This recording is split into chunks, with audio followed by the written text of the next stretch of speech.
Сәлеметсіздер ме? Мен 24-ші жалпы білім беретін мектебінің 10 сынып оқушысы Көбеген Ақгүлім. Мен дайындаған ұстазым Аманова Жұлдыз. Менің бүгінгі қорғайтын тақырыбым «Менің ашық университеттерім» номинациясы. Кіріспе. Тақырыбы «Менің ашық университеттерім». Негізгі ой, мектеп тек білім ортасы емес, тұлға қалыптастыратын орта. Яғни айтқанда, мектепте мектеп оқушысы қалыптасу арқылы ертеңгі болашақтың кірпіш қалайтын тұлғасы қалыптасады. Өзін-өзі басқару жобасы.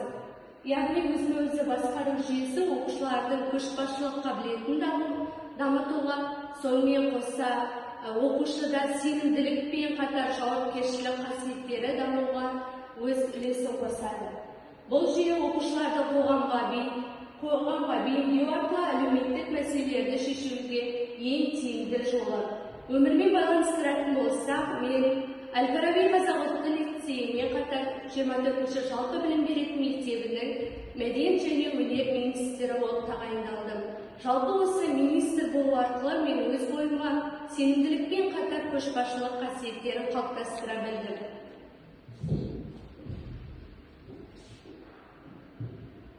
Мақсаттар мен міндеттеріне келетін болсақ, жобаның мақсаты мектептегі өзін-өзі басқару жүйесін жетілдіру, оқушылардың әлеуметтік жауапкершілігін арттыру, мектепті ашық университет деңгейіне көтеру, жасөспірімдерді қоғам өміріне бейімдеу.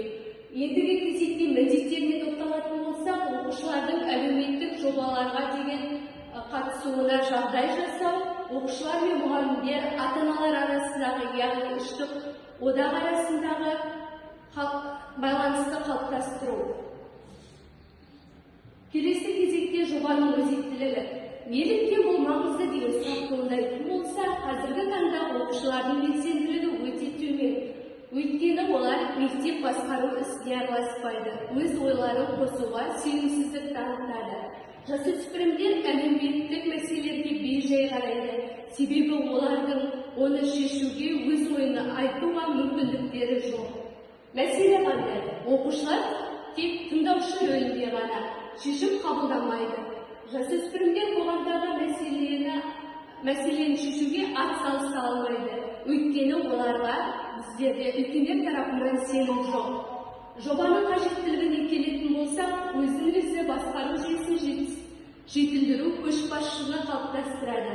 Ал әлеуметтік жобаларға тарту сол оқушының жауапкершілігін арттырады. Оқушыға шешім қабылдау құқығын беру болашаққа бейімдейді. Ендігі кезекте мақсатқа жету жолдары. Өзін-өзі басқару жүйесін насихаттау. Бұл оқушыларға шешім қабылдау құқығын беру. Әлеуметтік жобаларды дамыту, еріктілік пен қоғамдық бейімділікті, белсенділікті арттыру. Жергілікті ұйымдармен байланыс, әкімдік қоғамдық қорлармен серіктестік орнату. Ақпараттық орта құру, бұл мектеп медиа орталығын ашу. Күтілетін нәтижелер. Өзін-өзі басқару жүйесінің нақты өзіндік жүйесі қалыптасады. Оқушылар мектеп өміріне тікелей араласады, басқару органдары нақты жұмыс істейді. Әлеуметтік белсенділік артады, оқушылар өзекті мәселелерді шешуге қатысып, қоғамдық жобалар көбейеді, серіктестік байланыстар нығайып, ақпараттық орта дамиды. Осының нәтижесінде мектеп тек білім беретін орта ғана емес, нағыз ашық университетке айналады. Нәтижеленің ғылыми және практикалық құндылығы. Ғылыми құндылығы өзін-өзі басқару жүйесі өзінің тиімділігін дәлелдесек, практикалық құндылығы негізінде оқушылар тек теориямен емес, нақты тәжірибемен жұмыстанады. Мысал, егер бұрын оқушылар белгілі бір берілген дайын іс-шаралармен сайыстар жүргізетін болса, олар қазіргі осы жоба арқылы өзіндік идеяларын ұсыну арқылы өзінің идеясын жүзеге асырып, нақты өзгеріс енгізеді. Бүгінгі мектепті басқарып үйренген оқушы ертең қоғамды басқаратын тұлғаға айналады. Жұмыстың негізгі қорытындылары өзін-өзі басқару жүйесі іске асты. Әлеуметтік жобалар табысты жүзеге асты. Ақпараттық кеңістік қалыптасты, азаматтық белсенділік артты. Қорытындылай келе жоба оқушыларға жаңа мүмкіндік беріп, олардың көшбасшы қоғамға қызмет ететін тұлға болып қалыптасуына өзіндік ықтималдығын тигізді. Сонымен назарларыңызға рахмет, сау болыңыздар.